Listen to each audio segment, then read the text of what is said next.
Dear friend, BSCB online class में आपका स्वागत है। आज आप लोगों के लिए CTET का प्रीवियस ईयर पेपर यानी कि 8/12/2019 को पूछे गए प्रश्न का सॉल्व कराने वाले हैं।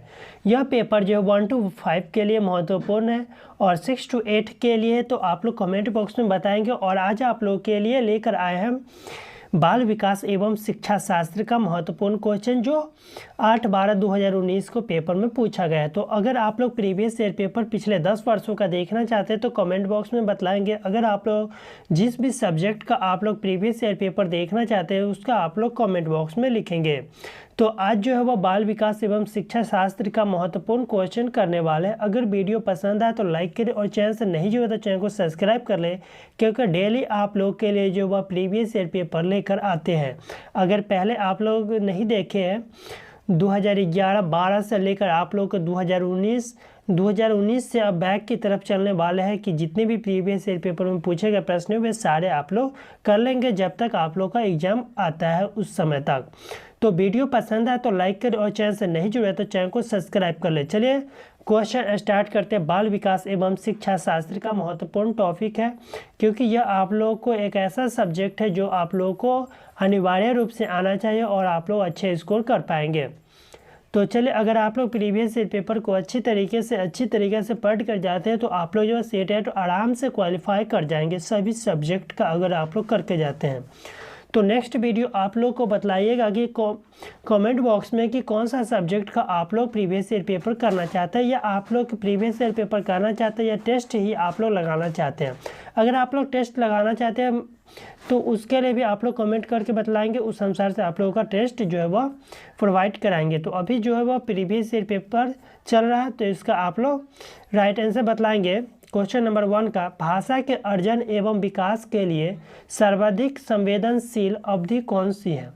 तो सबसे अधिक जो संवेदनशील अवधि कौन सी माना जाता है भाषा के विकास के लिए?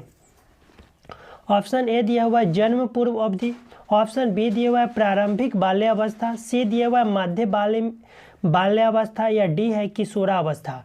तो कौन सी अवस्था में जो वह भाषा की सर्वाधिक संवेदनशील अवधि होती है, यानी भाषा का वह अर्जन एवं विकास होता है? तो इसका जो राइट आंसर हो जाएगा ऑप्शन नंबर बी, प्रारंभिक बाल्य अवस्था में। प्रारंभिक बाल्य अवस्था में जो भाषा का जो है वो जल्दी से सर्वाधिक विकास और संवेदनशील अवधि माना जाता है। तो चलिए नेक्स्ट क्वेश्चन देखते हैं। सेकेंड क्वेश्चन दिया हुआ है, क्वेश्चन नंबर 2 है, निम्नलिखित में से कौन सी लॉरेंस कोहल वर्ग के द्वारा प्रस्तावित नैतिक विकास की एक अवस्था है? तो लॉरेंस कोहल वर्ग के प्रस्तावित नैतिक विकास की एक अवस्था कौन सी है? प्रसूति अवस्था, बी है सामाजिक अनुबंध अभिविन्यास मूर्त सक्रियात्मक अवस्था, या डी है उद्योग बनाम अधीनता अवस्था। तो इसका राइट आंसर आप लोग बताएंगे क्या हो जाएगा क्वेश्चन नंबर 2 का? तो लॉरेंस कोहल वर्ग के अनुसार जो है वह इसका राइट आंसर हो जाएगा सामाजिक अनुबंध अभिविन्यास, यानी ऑप्शन नंबर बी इसका बिल्कुल राइट आंसर हो जाएगा।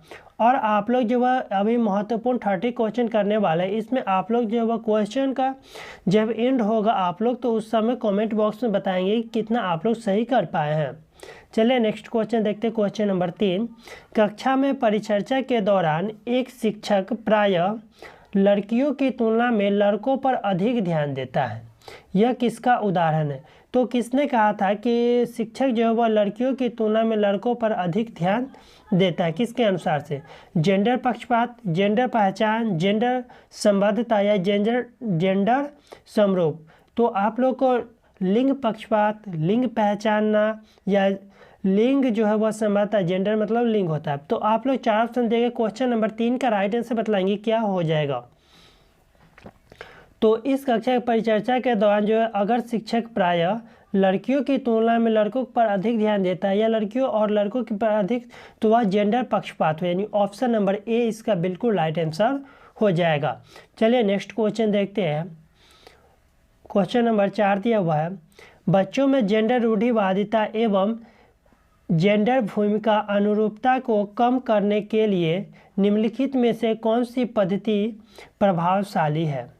ए, जेंडर पक्षपात के बारे में परिचर्चा, बी, जेंडर विशिष्ट भूमिकाओं को महत्व देना, सी दिया हुआ जेंडर पृथक खेल समूह बनाना, डी दिया हुआ जेंडर पृथक बैठने की व्यवस्था करना। तो 4 ऑप्शन दिए गए, इसमें आप लोग को जेंडर रूढ़िवादिता एवं जेंडर भूमिका की अनुरूपता को कौन सा जो ऑप्शन है वो सही अनुकरण फॉलो कर रहा है। तो 4 का जो राइट आंसर हो जाएगा ऑप्शन नंबर ए, जेंडर पक्षपात के बारे में परिचर्चा, यानी ऑप्शन नंबर ए इसका बिल्कुल राइट आंसर हो जाएगा। चलिए नेक्स्ट क्वेश्चन देखते हैं, क्वेश्चन नंबर 5। क्वेश्चन नंबर 5 दिया हुआ है, निम्नलिखित में से किस मनोवैज्ञानिक ने बच्चों को ज्ञान की सक्रिय जिज्ञासु के रूप में देखते हुए उसके चिंतन पर सामाजिक एवं सांस्कृतिक विषय वस्तुओं के प्रभाव को महत्व दिया है। तो किसने उसके बच्चों का जो वह चिंतन और सामाजिक एवं सांस्कृतिक विषय वस्तुओं के प्रभाव को महत्व दिया है? तो जॉन बी वाटसन, लेव वायोस्की, जीन पियाजे या लॉरेंस कोहलबर्ग। तो बच्चे से संबंधित इसमें से कौन सा है जो वह चिंतन और सामाजिक एवं सांस्कृतिक विषय वस्तुओं को प्रभाव में महत्वपूर्ण दिया है? तो इसका जो राइट आंसर हो जाएगा लेव वायोस्की के अनुसार जो बच्चे जो सांस्कृतिक विषय वस्तुओं के प्रभाव को महत्व दिया है। चलिए नेक्स्ट क्वेश्चन देखते हैं, क्वेश्चन नंबर 6। क्वेश्चन नंबर 6 आप लोग यहाँ पर पढ़ेंगे, क्वेश्चन इसका अलग आप लोग को दूसरे पेज में है। जिंग शॉ पहेली को करते समय 5 वर्ष की नाजमा स्वयं से कहती है, नीला टुकड़ा कहाँ है? नहीं यह वाला नहीं, गाढ़े रंग वाला, जिससे यह जूता पूरा बन जाएगा। इस प्रकार की वार्ता को वायोस्की ने किस तरह संबोधित करते हैं? तो क्वेश्चन को आप लोग ध्यानपूर्वक पढ़ लिए होंगे।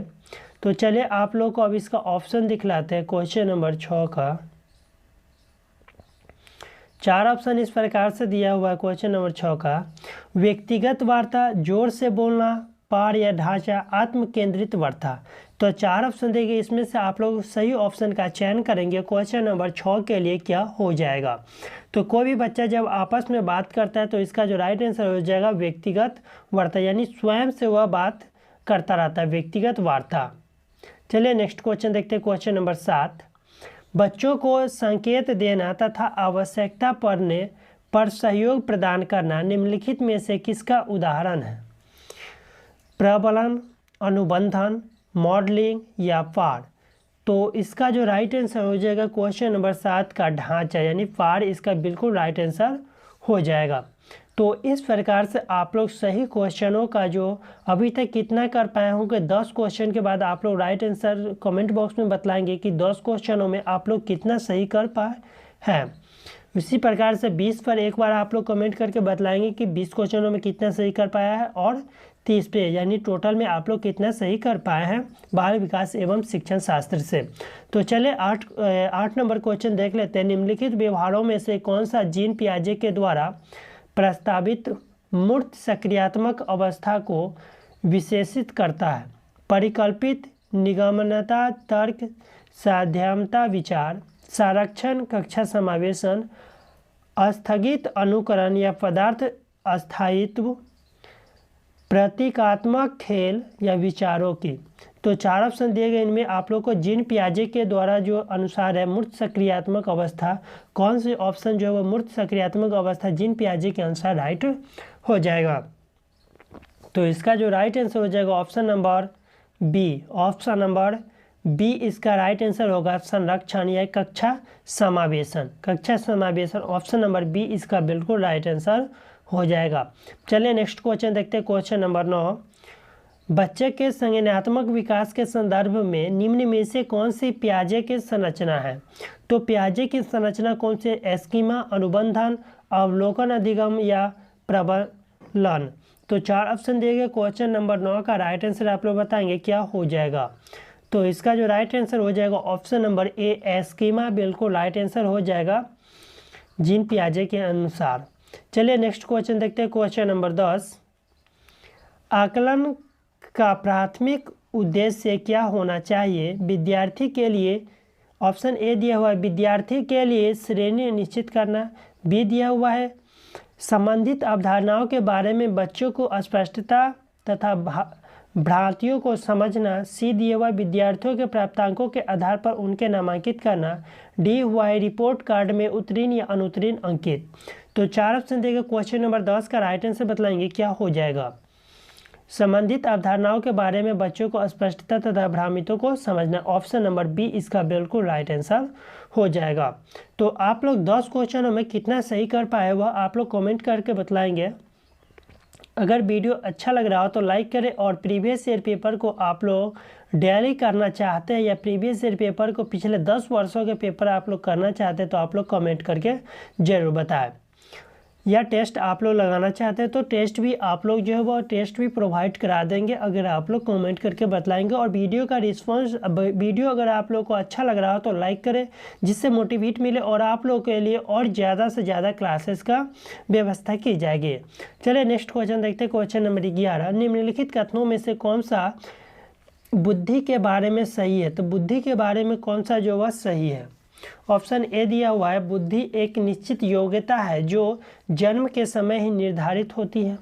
बी दिया, बुद्धि को मानकीकृत परीक्षणों के प्रयोग से सटीक रूप से मापा एवं निर्धारित किया जा सकता है। बुद्धि एक एकात्मक कारक तथा एक एकाकी विशेषक है। बुद्धि बहुआयामी है तथा जटिल है। तो 4 ऑप्शन देंगे, इसका राइट आंसर आप लोग बताएंगे क्वेश्चन नंबर 11 का क्या हो जाएगा। तो ऑप्शन नंबर डी जो है वो अभी इसका बुद्धि का राइट आंसर हो जाएगा। बुद्धि जो है वो बहुआयामी यानी सभी प्रकार से सीख लेता है और यह जटिल भी है। तो इस प्रकार से इसका राइट योग्यता का समूह भी है। तो ऑप्शन नंबर डी इसका राइट आंसर, बुद्धि जो है वह बहुआयामी होते हैं और जटिल योग्यताओं के एक समूह होता है। तो इस प्रकार से ऑप्शन नंबर डी बिल्कुल राइट आंसर हो जाएगा। चलो क्वेश्चन नंबर 12 को देख लेते हैं। क्वेश्चन नंबर 12 दिया हुआ है, क्वेश्चन नंबर 12 दिया हुआ है, रूही हमेशा समस्या को एकाधिक समाधानों के बारे में सोचती है। इनमें से काफ़ी समाधान है। तो 4 ऑप्शन देंगे, इनमें से आप लोग को काफ़ी समाधान जो है मौलिक होते हैं। रूही किन गुणों को प्रदर्शन कर रही है। तो 4 ऑप्शन देंगे, इसका राइट आंसर आप लोग बतलाएंगे क्या हो जाएगा। मौलिक होते हैं तो इस प्रकार से 4 ऑप्शन, सृजनात्मक विचारक, अभिसारिक विचारक, अन्याम्य विचारक या आत्म केंद्रित विचारक। तो 4 ऑप्शन दिएगा। क्वेश्चन नंबर 12 का जो राइट आंसर हो जाएगा ऑप्शन नंबर ए, सृजनात्मक विचारक। ऑप्शन नंबर ए बिल्कुल राइट आंसर हो जाएगा। चलिए नेक्स्ट क्वेश्चन देखते हैं। क्वेश्चन नंबर 13, 4 ऑप्शन नहीं दिख रहा है इसलिए आप लोगों को थोड़ा छोटा कर देते हैं। चलिए क्वेश्चन नंबर 13 दिया हुआ है, शिक्षण अधिगम प्रक्रिया में वंचित समूह से संबंधित विद्यार्थियों के बारे में विद्यार्थियों के द्वारा सहभागिता कम होने की स्थिति में एक शिक्षक को क्या करना चाहिए। तो उसमें अगर शिक्षण अधिगम की प्रक्रिया में वंचित समूह से संबंधित विद्यार्थियों को द्वारा सहभागिता कम होने की स्थिति में एक शिक्षक को क्या करना चाहिए। तो क्या करना चाहिए। ऑप्शन 4 पढ़े ध्यानपूर्वक। बच्चों को विद्यालय छोड़ने के लिए कहना चाहिए। तो बच्चों को अगर विद्यालय छोड़ने के लिए कहा जाएगा तो ये तो पूरा ही रॉन्ग हो जाएगा। तो ये ऑप्शन नंबर ए तो होगा ही नहीं। तो नेक्स्ट ऑप्शन नंबर बी पढ़ते हैं, इस स्थिति को जैसी स्वीकार कर लेना चाहिए। ये भी गलत है। इस विद्यार्थियों को अपनी अपेक्षाओं को कम करना चाहिए, नहीं। अपनी शिक्षण पद्धति पर विचार करना चाहिए तथा बच्चों को सहभागिता में सुधार करने के लिए नए तरीके ढूंढने चाहिए। ऑप्शन नंबर डी बिल्कुल सटीक है। ऑप्शन नंबर डी इसका राइट आंसर हो जाएगा। चलिए नेक्स्ट क्वेश्चन देखते हैं। क्वेश्चन नंबर 14,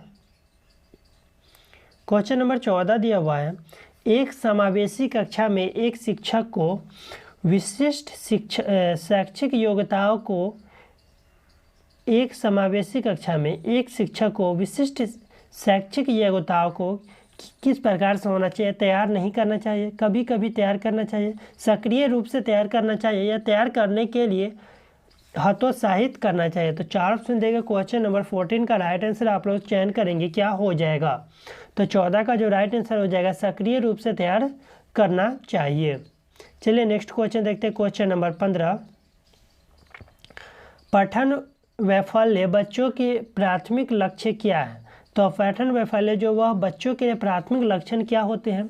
ऑप्शन ए दिया हुआ निम्न अवधान विकार, बी दिया हुआ अपसारी चिंतन या पढ़ने में धारा प्रवाहित, सी दिया हुआ धारा प्रवाह पढ़ने की अक्षमता, और डी दिया हुआ है एक ही गति विषय कार्य को बार बार दोहराना। तो 4 ऑप्शन देंगे, इसका राइट आंसर आप लोग बतलाएंगे। 15 नंबर क्वेश्चन का राइट आंसर क्या हो जाएगा? पठन वैफल्य यानी वैफल्य जो है निगेटिव वाक्य निगेटिव को ही सही करेगा, तो धारा प्रवाह पढ़ने में अक्षमता यानी ऑप्शन नंबर सी इसका बिल्कुल राइट आंसर हो जाएगा। चलिए नेक्स्ट क्वेश्चन देखते हैं, question number 16। Question number C तक आप लोग इसको पढ़ लेंगे। क्वेश्चन नंबर 16 दिया हुआ है, शिक्षा का अधिकार अधिनियम 2009 में उल्लेख की गई समावेशी शिक्षा की अवधारणा निम्न में से किस पर आधारित है? तो अधिनियम 2009 के समावेशी शिक्षा के बारे में आप लोगों को बतलाना है कि कौन सा इसका राइट आंसर हो जाएगा। ऑप्शन ए दिया हुआ है व्यवहारवादी सिद्धांत, बी दिया हुआ अशक्त बच्चों के लिए के प्रति एक सहानुभूति अभिवृत्ति, सी दिया हुआ अधिकार आधारित मानवतावादी परिप्रेक्ष्य यानी ऑप्शन नंबर सी इसका बिल्कुल राइट आंसर हो जाएगा क्वेश्चन नंबर 16 का। चलिए नेक्स्ट क्वेश्चन देखते हैं, क्वेश्चन नंबर 17। क्वेश्चन नंबर 17 यहाँ से स्टार्ट होगा। क्वेश्चन नंबर 17 दिया हुआ है, संरचनावादी ढांचे में अधिगम प्राथमिक रूप से क्या है? तो संरचनावादी जो ढांचा है उसमें अधिगम जो है वह प्राथमिक रूप से यंत्रवाद याद करने पर आधारित है, प्रबलता पर केंद्रित है, अनुबंधन द्वारा अर्जित है या अवबोधन की प्रक्रिया पर केंद्रित है। तो 4 ऑप्शन दिए गए, इसका राइट आंसर आप लोग बताएंगे क्वेश्चन नंबर 17 का क्या हो जाएगा? तो 17 का जो राइट आंसर हो जाएगा ऑप्शन नंबर डी अवबोधन की प्रक्रिया पर केंद्रित है यानी ऑप्शन नंबर डी इसका बिल्कुल राइट आंसर हो जाएगा। क्वेश्चन नंबर 18 दिया हुआ है, अनेक घटनाओं के बारे में बच्चों के द्वारा बनाए गए सहानुभूति सिद्धांतों के संदर्भ में एक शिक्षिका को क्या करना चाहिए? तो एक शिक्षिका को क्या करना चाहिए? ऑप्शन ए दिया हुआ बच्चों को इन सिद्धांतों को अनदेखा करना चाहिए, बच्चों को दंडित करना चाहिए, सी दिया हुआ है बार बार याद करने के द्वारा एक सही सिद्धांत को बदल देना चाहिए, डी दिया हुआ प्रतिकूल प्रमाण के उदाहरणों को प्रस्तुत करके बच्चों को इन सिद्धांतों की चुनौती को स्वीकार कराना चाहिए। तो 18 का जो राइट आंसर हो जाएगा ऑप्शन नंबर डी बिल्कुल राइट आंसर हो जाएगा। प्रतिकूल प्रमाण के उदाहरणों को प्रस्तुत करके बच्चों को इन सिद्धांतों की चुनौती देना चाहिए, बिल्कुल राइट आंसर हो जाएगा। क्वेश्चन नंबर 19 दिया हुआ है, छात्र केंद्रित शिक्षा शास्त्र की क्या विशेषता है? तो केंद्रित शिक्षा शास्त्र की क्या विशेषता ये आप लोग को बतलाना है। केवल पाठ्य पुस्तकों पर निर्भर होना चाहिए, बच्चों की अनुभवों की प्रमुखता देना, यंत्रवाद याद करना, योग्य के आधार पर विद्यार्थियों को नामांकित करना तथा वर्गीकरण करना। तो 4 ऑप्शन देंगे, इनमें से आप लोग को सबसे मोस्ट एक्सेप्टेबल जो क्वेश्चन आंसर होता है वो आप लोग को चयन करना होता है। तो छात्र केंद्रित शिक्षा शास्त्र जो है ऑप्शन नंबर बी के साथ चला जाएगा, बच्चों के अनुभवों को प्रमुखता देना यानी ऑप्शन नंबर बी इसका राइट आंसर हो जाएगा, बच्चे के अनुभवों को जो वह प्रमुख मानना। चलिए नेक्स्ट क्वेश्चन देखते हैं, क्वेश्चन नंबर 20। क्वेश्चन नंबर 20 दिया हुआ है, संवेग एवं संज्ञान एक दूसरे से डैश है। तो संवेग एवं संज्ञान जो है एक दूसरे से क्या है? पूर्णतया अलग है, स्वतंत्र है, संहिता है या संबंधित नहीं है। तो 20 का जो राइट आंसर हो जाएगा ऑप्शन नंबर इसका राइट आंसर हो जाएगा 20 का राइट आंसर हो जाएगा ऑप्शन नंबर सी सन्निहित है। चलिए नेक्स्ट क्वेश्चन देखते हैं, क्वेश्चन नंबर 21। क्वेश्चन नंबर 21 दिया हुआ है, चारों ऑप्शन नहीं दिख रहा है इसलिए हल्का छोटा कर देते हैं।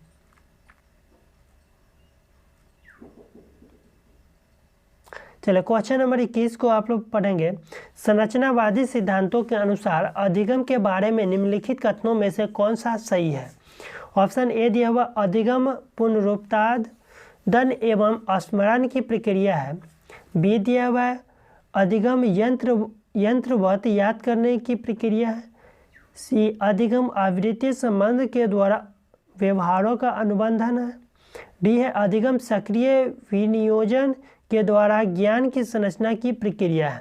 तो 4 ऑप्शन दिए गए, इसमें आप लोग वीडियो के अंत तक बने रहे। आप लोग को बतलाएंगे किस प्रकार से अगर आप लोग कभी भी वीडियो को किसी भी प्रीवियस ईयर पेपर या कोई भी क्वेश्चन आप लोग नहीं ट्राई किए हैं तो किस प्रकार से अनुमानतः आप लोग जो वह सही कर पाएंगे। तो उसके लिए भी आप लोग अंत में बतलाएंगे आप लोग को कि कैसे आप लोग जब पढ़े ही नहीं है तो कैसे उसका भी सही चयन कर सकते हैं। तो ऑप्शन नंबर डी इसका बिल्कुल राइट आंसर हो जाएगा।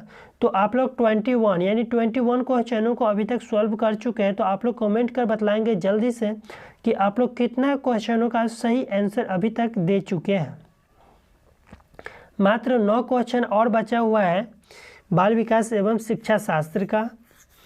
तो आप लोग 30 क्वेश्चनों में से देखते हैं कितना सही कर पाते हैं। तो चलिए क्वेश्चन नंबर 22 का राइट आंसर का चयन करेंगे। विद्यार्थियों को स्पष्ट उदाहरण एवं गैर उदाहरण देने के क्या परिणाम है। तो स्पष्ट उदाहरण और गैर उदाहरण देने में क्या परिणाम होते हैं ये आप लोगों को बतलाना है। ऑप्शन ए दिया हुआ है अवधारणात्मक परिवर्तनों की प्रोत्साहित करने के लिए यह एक प्रभावशाली तरीका है। बी दिया हुआ यह विद्यार्थियों के दिमाग में भ्रांतियाँ उत्पन्न करता है। सी दिया हुआ यह अवधारणाओं को समझ में अभाव करता है। तो क्वेश्चन नंबर 22 का तीनों में से राइट आंसर आप लोग बतलाएंगे क्या हो जाएगा। तो विद्यार्थी का जो अस्पष्ट है वह अवधारणाओं तो परिवर्तनों को प्रोत्साहित करने के लिए यह एक प्रभावशाली तरीका होता है, यानी ऑप्शन नंबर ए इसका बिल्कुल राइट आंसर हो जाएगा। चलिए नेक्स्ट क्वेश्चन देखते हैं। Question number 23।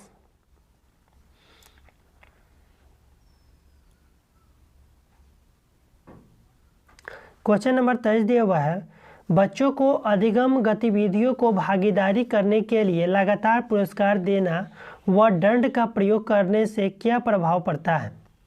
तो लगातार पुरस्कार देना या दंड देना से बच्चों पर क्या प्रभाव पड़ता है।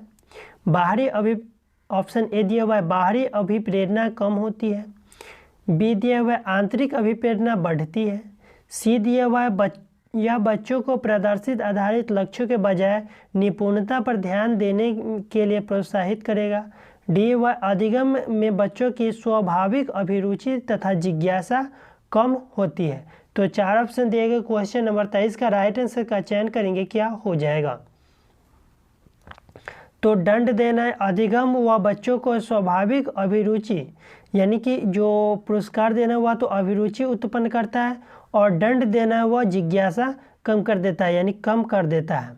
तो दंड देना बच्चों के लिए नहीं देना चाहिए। तो ऑप्शन नंबर डी इसका बिल्कुल राइट आंसर हो जाएगा। चलिए नेक्स्ट क्वेश्चन देखते हैं। क्वेश्चन नंबर 24 नंबर क्वेश्चन है निम्नलिखित में से कौन सी प्रथा सार्थक अधिगम को बढ़ावा देती है। तो प्रथा जो सार्थक अधिगम को बढ़ावा देती है शारीरिक दंड सहयोगात्मक अधिगम पर्यावरण सतत एवं समग्र मूल्यांकन निरंतर तुलनात्मक मूल्यांकन। तो 4 ऑप्शन देंगे मोस्ट एक्सेप्टेबल आप लोगों को सही आंसर का चयन करना है कि कौन सा सही हो जाएगा। तो इसका जो राइट आंसर हो जाएगा कौन सी प्रथा सार्थक अधिगम को बढ़ावा देती है। तो क्वेश्चन नंबर 24 का राइट आंसर हो जाएगा सहयोगात्मक अधिगम पर्यावरण और सतत एवं समग्र मूल्यवान। ऑप्शन नंबर 2 और 3 बिल्कुल राइट आंसर यानी बी इसका राइट आंसर हो जाएगा। चलिए नेक्स्ट क्वेश्चन देखते हैं। क्वेश्चन नंबर 25 नंबर है शिक्षक बच्चों को जटिल अवधारणाओं की समझ को किस प्रकार सहज कर सकते हैं। तो शिक्षक जो है वह बच्चों के लिए किस प्रकार से कोई भी अवधारणाओं को वह आसान बना सकते हैं। ऑप्शन ए के अनुसार ऑप्शन ए दिया हुआ एक व्याख्यान देकर, बी दिया हुआ प्रतियोगितात्मक अवसरों को अवस्था करके, बार बार यांत्रिक अभ्यास करके, अन्वेषण एवं परिचर्चा के लिए अवसर उपलब्ध कराकर, या एक प्राथमिक विद्यालयों की नहीं। ऑप्शन नंबर डी 4 ऑप्शन में से आप लोग चयन करेंगे क्वेश्चन नंबर 25 का क्या हो जाएगा। तो 25 का जो डी हो जाए, ऑप्शन नंबर डी इसका बिल्कुल राइट हो जाएगा। अन्वेषण एवं परिचर्चा के लिए अवसर उपलब्ध करा के। चलिए नेक्स्ट क्वेश्चन देखते हैं, क्वेश्चन नंबर 26। क्वेश्चन नंबर 26 दिया हुआ है, एक प्राथमिक विद्यालय की अध्यापिका बच्चों को एक प्रभावशाली समस्या समाधानकर्ता बनाने के लिए किस प्रकार प्रोत्साहित कर सकती है। तो क्वेश्चन नंबर 26 का 4 ऑप्शन है, इसका राइट आंसर आप लोग बताएंगे क्वेश्चन नंबर 26 का क्या हो जाएगा। तो इसका जो राइट आंसर हो जाएगा ऑप्शन नंबर डी, बच्चों को सहजानुभूति अनुमान लगाने के लिए प्रोत्साहित करके तथा उसी पर आधारित विचार मंथन करके। ऑप्शन नंबर डी इसका बिल्कुल राइट आंसर हो जाएगा। चलिए नेक्स्ट क्वेश्चन देखते हैं, क्वेश्चन नंबर 27। थोड़ा जूम कर देते हैं। क्वेश्चन नंबर 27 है, निम्न अवधि में से किसके शारीरिक वृद्धि एवं विकास तीव्र गति से जटिल होता है। तो तीव्र गति से जो वह जटिल होता है, ऑप्शन ए शैशव अवस्था या प्रारंभिक बाल्यावस्था एवं माध्य बाल्यावस्था। तो इसका जो राइट आंसर हो जाए शारीरिक वृद्धि एवं विकास तीव्र की जो गति घटित होता है वह है ऑप्शन नंबर ए शैशव अवस्था से प्रारंभिक बाल्य अवस्था। ऑप्शन नंबर ए इसका बिल्कुल राइट आंसर हो जाएगा। चलिए नेक्स्ट क्वेश्चन देखते हैं, क्वेश्चन नंबर 28। क्वेश्चन नंबर 28 है, निम्नलिखित में से कौन सा विकास का सिद्धांत नहीं है। तो विकास का सिद्धांत आप लोग को 4 ऑप्शन देगी, इनमें से आप लोग को बतलाना है कि विकास का सिद्धांत कौन सा नहीं है। तो 28 का राइट आंसर आप लोग बताएंगे क्या हो जाएगा। तो इसका जो राइट आंसर हो जाएगा ऑप्शन नंबर डी, विकास सार्वभौमिक है तथा सांस्कृतिक संदर्भ इसे प्रभावित नहीं करते हैं। ऑप्शन नंबर डी इसका बिल्कुल राइट आंसर हो जाएगा। क्वेश्चन नंबर 29 है, व्यक्तित्व विभिन्नताओं का प्राथमिक कारण है। तो प्राथमिक कारण क्या है। क्वेश्चन नंबर 29 का राइट आंसर जो हो जाएगा ऑप्शन नंबर डी, आनुवंशिकता एवं पर्यावरण के बीच जटिल पारंपरिक क्रिया। तो ये ऑप्शन नंबर डी इसका बिल्कुल राइट आंसर हो जाएगा। चलिए नेक्स्ट क्वेश्चन और बाल विकास एवं शिक्षा शास्त्र का लास्ट क्वेश्चन, क्वेश्चन नंबर 30। इसका आप लोग कमेंट बॉक्स में इसका राइट आंसर बतलाएंगे क्या हो जाएगा। अगर वीडियो आप लोग को अच्छा लगा हो तो लाइक करें और चैनल से नहीं जुड़े तो चैनल को सब्सक्राइब कर ले।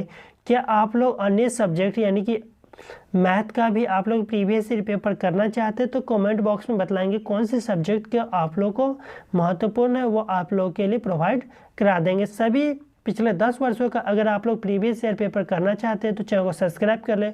अगर आप लोग टेस्ट लगाना चाहते हो तो वीडियो को लाइक करें, वीडियो पसंद आया तो लाइक करें और चैनल से नहीं जुड़े तो चैनल को सब्सक्राइब कर ले। मोस्ट एक्सेप्टेड टेस्ट एवं प्रीवियस ईयर पेपर के साथ आप लोग जो वह अपना स्कोर सी-टेट का आसानी से 120 प्लस कर सकते हैं। तो वीडियो पसंद आया तो लाइक करें। आप लोग कमेंट कर बतलाएंगे कि कौन सा सब्जेक्ट का आप लोग को नेक्स्ट पार्ट जो वह कौन से सब्जेक्ट को लेकर आए प्रीवियस ईयर पेपर का। फिर मिलेंगे नेक्स्ट वीडियो के साथ। बाय।